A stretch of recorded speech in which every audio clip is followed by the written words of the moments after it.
Dr. Jane. How are you this morning? I'm fine, Anna. It's nice to be with you again. It's great to see you.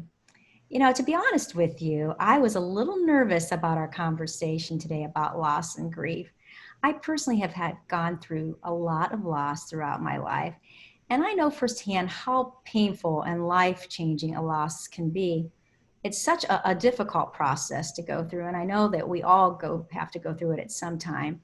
We all handle loss and grief so differently.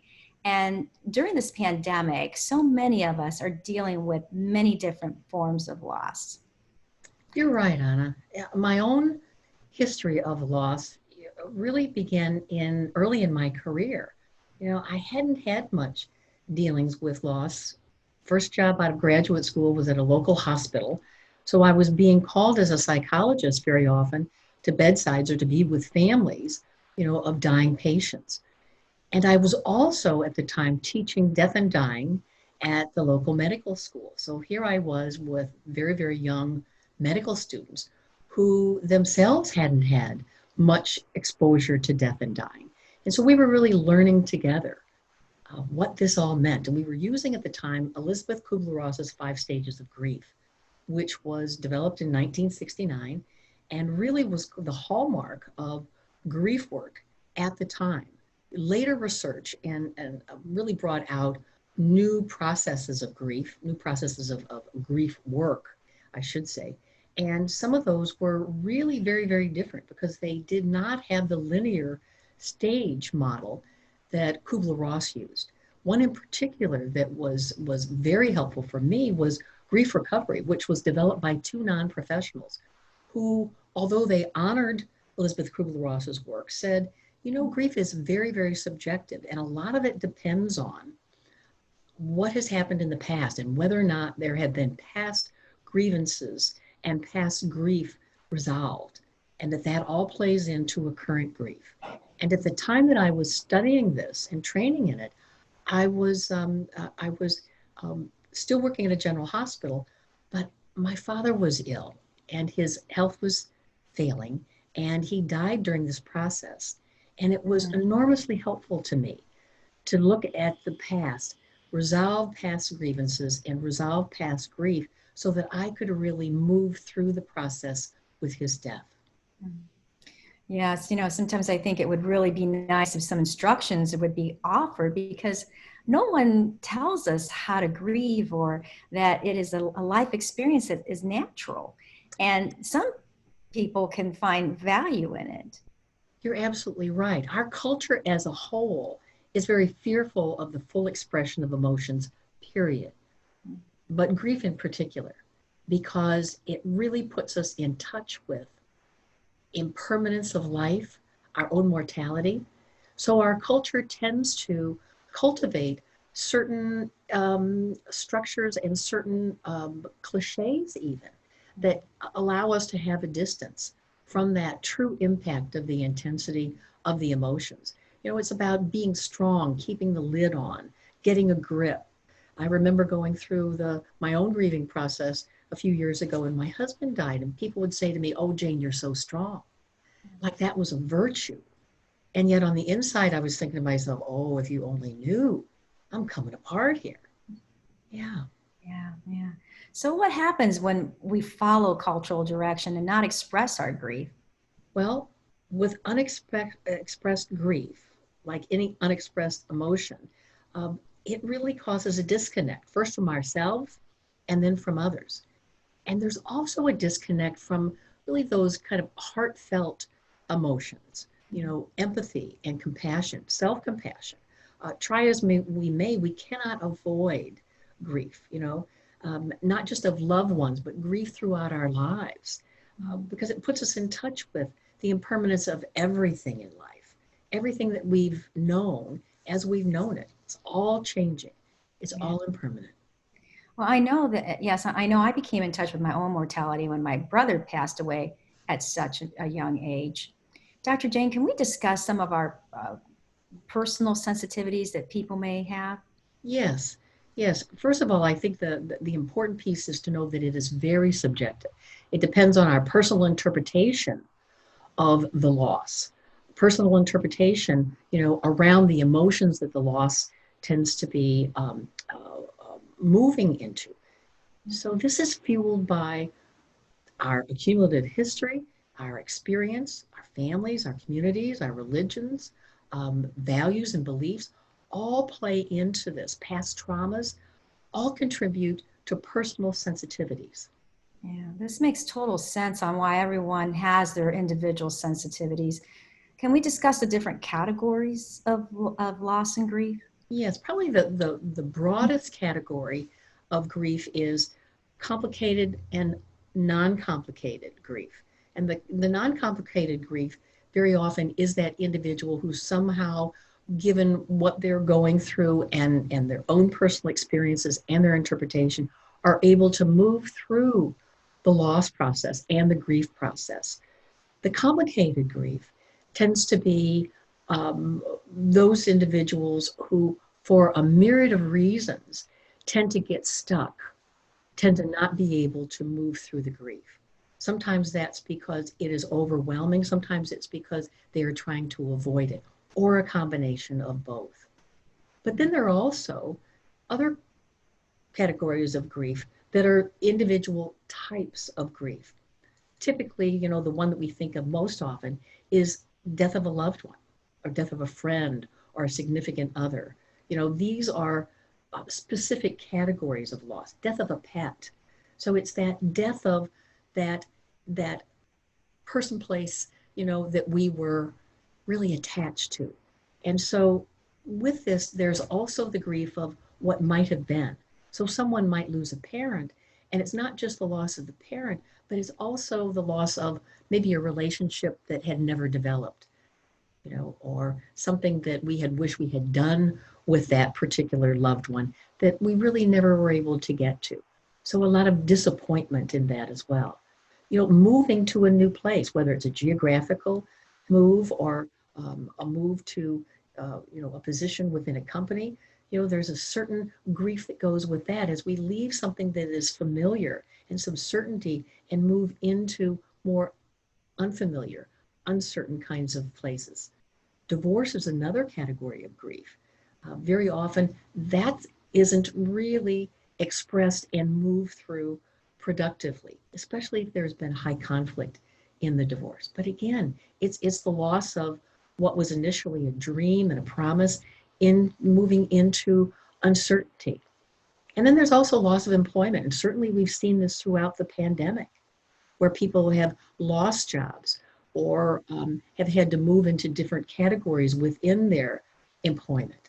So there is, again, that loss of one's identity, the certainty, the familiarity, the connections that we had within that environment. All of this plays into the grief process. Dr. Jane, these are all changes where you let something go. That's right. Now I'm wondering about changes where there's a new beginning. Well, yes. Things like beginning a new school year, or going to a new school, or graduating and moving into a new piece of one's life, a new part of one's life. This is always a question of, where do I fit in? How do I belong here? And then we also have, those rites of passage, which are very often endings and beginnings, like graduations, like weddings. That those are those parts of the movement through one's life history into different chapters of one's life. They're also aging. Aging can be a grief process because it's the loss of, one's multiple kinds of parts, in our lives, whether it be our strength, our endurance, Yes. knowing that we are moving toward limitations. I remember years ago, people talking about aging gracefully, and I thought, what does that mean? And yet it really is being able to be in that loss of the way it used to be and embracing where we are, no matter what age we are, no matter what limitations we happen to have. And then there's also the loss of health. Major health issues, major diagnoses also present a real hit as far as loss and can be, a grief process really longing for the way things used to be. Mm. Also, financial changes. Certainly when people go through losses in their finances, in their security, there's a grief process attached to that as well. Yeah. What about holidays? I know this is a very difficult time for most people. I know it was for me and my family. Oh, Anna, this is a classic time of grief. And even though it is perceived and framed as a time of celebration very often, the missing pieces, the missing parts, the missing people are very often significant in the emotions of the people who are gathering together. So along with this, there can be also holidays can present a disappointment of it's never quite what I thought it would be. Sometimes for some people, there are unpleasant memories or there are family issues that tend to arise every holiday. So, that plays into it. But other categories include things like loss of identity, retirement, job change. Empty nest is another one that's a significant loss. Again, a loss of roles, a loss of identity, all plays into that grief process of really finding ourselves in a totally different chapter of life and longing for the way things used to be. Yeah. These are more traditional life changes that you just spoke about. I know there are special conditions of grief. Can we discuss a few of those? Yeah, yes, Anna. The three special conditions that I find most frequently are loss of a child, suicide, and trauma. First of all, with loss of a child, I mean, people have often expressed to me that it's a wound that never heals. And I believe it has to do with the fact that, in having a child, there is that presence of such great love and such great fear in feeling so totally responsible for the child. So the loss is very, very complicated for most. Very, very, very, very hard to find the kind of support that one needs to really progress through the grief process.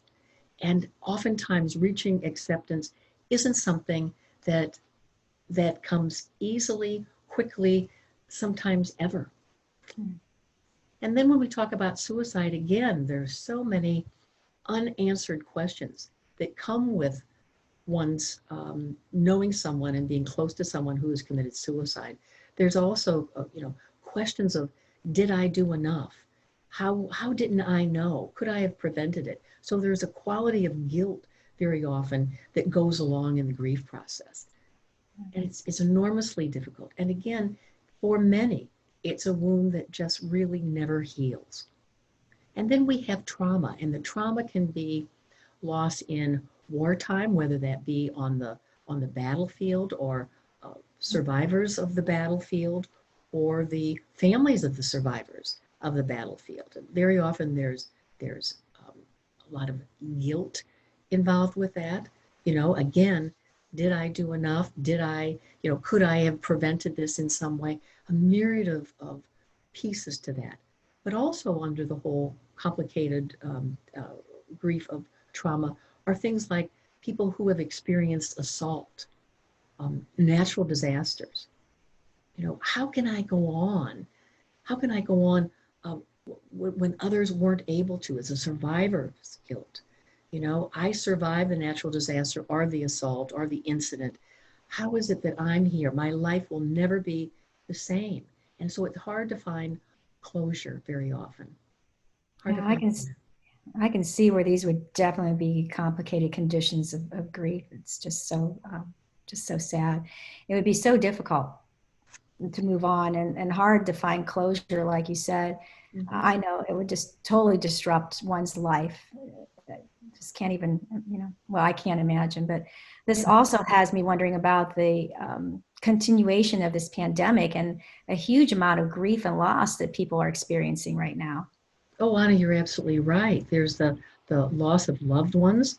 You know, People have died from the virus. Um, Family members are not able to be with their loved ones on their deathbeds, or even through the illness very often. And so it's enormously difficult for people.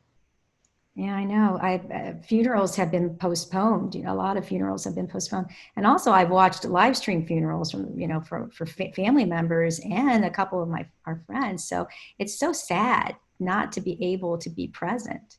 It is, and it also really disrupts the process of grief that can sometimes move us to some closure or acceptance. Part of the whole ritual of memorial services and funerals is about people coming together who knew the deceased, coming together for support and in some ways celebrating their life so that we can move to closure. But families are unable to gather or even visit. And then there's also a piece that comes out of this, Anna, and that is fear of loss of loved ones. Will my dear ones, contract the virus? And there's a heightened sensitivity around that. Whom among us will survive this pandemic? It has kept us all in prolonged stress, as we've talked about in previous episodes, and it heightens our stress and our sensitivity. Yeah, Dr. Jana, I know earlier that we spoke briefly about individual sensitivities. Would someone's history trigger past loss? Often, often the triggers of past grief and loss um, will trigger new sensitivities and new emotions, or really kind of bring old emotions out in even more intensity. And and oftentimes it's unfinished business, or I really wasn't able to fully be with the grief process in the past. So, along with this, there are a myriad of things that we experience, in our grief: a loss of trust, a loss of sense of safety. Very often, people express a loss in trust of God, a loss of dreams and how things were supposed to be, the things that I invested in, and imagined that we would be able to do or have or go to, or what, yeah. So, a lot of loss, a lot of sensitivity. Yeah, I know most of us really miss our daily routines. How about the loss of routines in everyday life? Well, the loss of routines, lend the structure to our lives, the familiarity to our lives. And so it also impacts our sense of confidence. So very often people are losing confidence, certainly a sense of control, and again, a sense of future, grieving what might have been, and the sensitivity of um, the uncertainty. When will it ever be normal again? What are we even talking about when we're talking about normal? Right. I know people are craving getting back to their social connections and everyday activities. This is one of the areas that is most talked about with the people that I see. And the piece that's most missed is that social connections, the proximity, being able to be in the proximity of someone else and feel into that human contact. And as we said before, there are also the rites of passage, which also enter into these social connections and not being able to be together to support traditions, Yeah. and come together for those things that we really count on, the rituals in life. There's Yeah. also a sense of a loss of opportunity because we're so confined and we're so constricted. And so possibilities now seem to be, or our sense of possibilities now seem to be somewhat altered. Yeah. This has all been so incredibly challenging. Dr. Jane, can we go over some symptoms of loss and grief and what it may look like? Well, there's a whole laundry list, starting with really a reduced ability to pay attention and concentrate. Um, Very often people are speaking of a numbness, just of being in this sensitivity and being confined. There's a shift in time orientation. For some people, it's like, where does the time go? And other people are really expressing, every day seems like an eternity. Change in eating habits. One of the hallmarks is, a sleep disturbance, and also this kind of emotional roller coaster, clearly coming out of the sensitivity that all of this stress is creating within all of us. Increased alcohol and drug consumption. And then there's also a different kind of isolation and withdrawal where people are so hungry for the social connections, but because they can't have the proximity that really nourishes them, they tend to just kind of cut themselves off entirely. Yeah. Yeah, I know we've talked about anxiety, but you described, how changes after a loss. Can you describe a little bit about how the anxiety changes in people after a loss? Well, very often it's intensified. It's intensified because in the loss is very often uncertainty. And so the fear piece within us tends to be stirred up, and it's hard to keep the lid on that. And then there's the worry about self and others and how it's all going to play out. This can also move us into, because sometimes it's hard to be in the fear, this can move us into kind of a defensiveness or an agitation that can look very, very angry. And yet other people move into clearly a clear clinical kind of depression of just losing all interest in things that they've been interested in before, losing all sense of wanting to make any social connection, really kind of disengaging from life. And along with this, a lot of indecisiveness. And that again, that lack of dreams and goals. And it's like, we can't, we can't do it. It's not going to be possible. When will it ever be the same again? How will I ever be able to do all the things that I really want to do? Hmm. How does this play into our personal relationships? Well, what I find so interesting is because grief is so subjective that some people actually are finding themselves coming together more often and are really healing old wounds and healing old grievances. So sometimes, a critical situation like the prolonged stress that we're in the pandemic, sometimes it can solidify, you know, our relationships. For other people, it's about it keeps the old wounds um, painful and allows us to keep a distance, and very often plays into destructive behavior or self-destructive behavior. So it can work either way. There's that, and it's sometimes isn't always predictable how some people will come together in pain and find a healing process, and for others it merely, you know, widens the separation, widens the divide, and also the justification for the divide.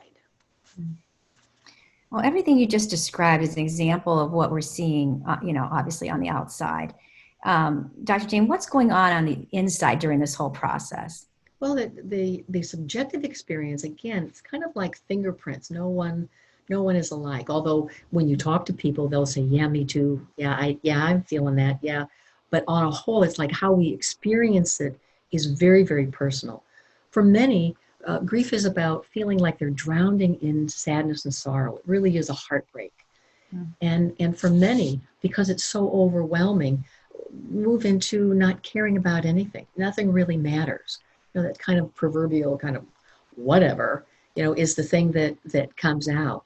And this really comes out of feeling kind of trapped and helpless and hopeless. So there's in this kind of a negative bias, and how I see the world is through lenses of negativity. Everything seems really kind of funky and wrong and negative. Wanting to trade my life in, or really believing that life is over Mm. because it'll never be the same, or that my life is over because I don't know how to do this. Mm. Yeah, if they're feeling this way on the inside, how can they keep it all in? Well, very often they don't. There's a lot of acting out behavior right now because in stress, in prolonged anxiety and worry, the filters that we have that protect us from the negativity, it's kind of like it kind of becomes like a sieve. So every negative aspect of life doesn't necessarily be ours. It's things that we pick up on social media or news feeds or whatever, they hit us. We take like a direct hit. So we're constantly being bombarded by it. And we want the world to stop. Yeah. It's like, don't do this to me, and also the perception that I feel so horrible. How is everyone going on with their life? Yeah. Oh my goodness. I remember very vividly feeling that in this way. I'm sure there's probably a lot of resentment that comes with that. Clearly resentment, past grievances, unfinished business. Um, Sometimes it was the person who is lost, either the deceased or maybe the boss or coworker who moved away, that kept the operation moving smoothly or kept the social connections really strong. And without them, very often the individuals kind of fall apart. They kind of move away from each other. This is a common report, in during this whole COVID pandemic, working at home and missing the camaraderie of coworkers, bosses, people that we connected with on a daily basis very often, that kind of kept our lives in routines and moving together in unison. Yes, this is difficult. I'm not surprised people want to avoid their emotions, and no wonder it's hard to face their grief. Let's talk more in the next episode about why and how we avoid grief. I think that's a great idea, Anna, because there are specific barriers that we construct so that we don't feel the full expression of our grief. Mhm. And yet there are also paths to healing. And that's the good news. That's the Yes. good news. Yeah, I can't wait for us to talk about that. Thank you, Dr. Jane. I'm looking forward to our next conversation for the good. See I you am soon. as well, Anna. Thank you. See you soon. Bye now. Bye.